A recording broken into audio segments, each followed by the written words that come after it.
Howdy all, my name is James Eatock and welcome to He-Man and She-Ra Friday Night Trivia on Serial Geek TV. With this weekly series, I showcase a piece of trivia that I've personally uncovered or stumbled upon over the last few decades. And anyone that knows my background with He-Man and She-Ra will be aware that I've uncovered a lot.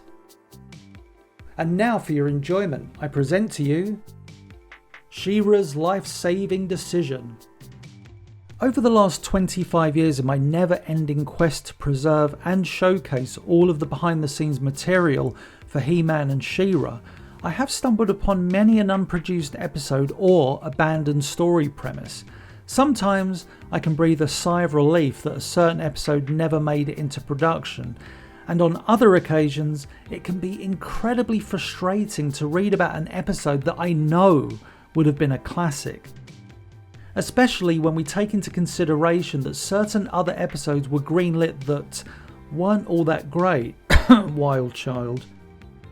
Thus we come to the unproduced She-Ra Princess of Power episode Thicker Than Water. The brief premise reads as follows. A conflict of loyalties develops when She-Ra is both needed on Etheria and also on Eternia, where only a transfusion of her blood can save her father, King Randor. He-Man helps her on Etheria and she makes it to Eternia in time as well.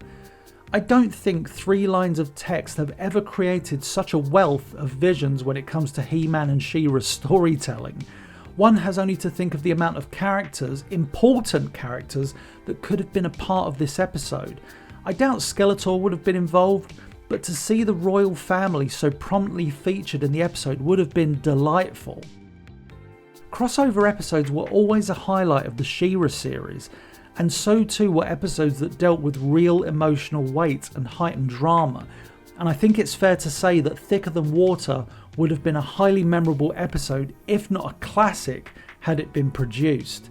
What could have been? And before you ask, no, Dushan and I are not going to make this episode. We're still reeling from the return of Faker, for goodness sake. I hope you enjoyed that little piece of trivia. Now it is time for us to take a look at the He-Man and She-Ra production artwork of the week.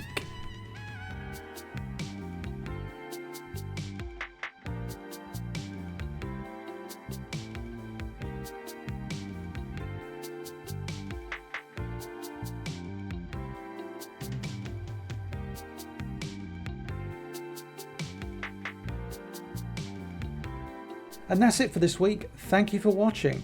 Please be sure to like, comment, share and subscribe, and I'll see you next Friday.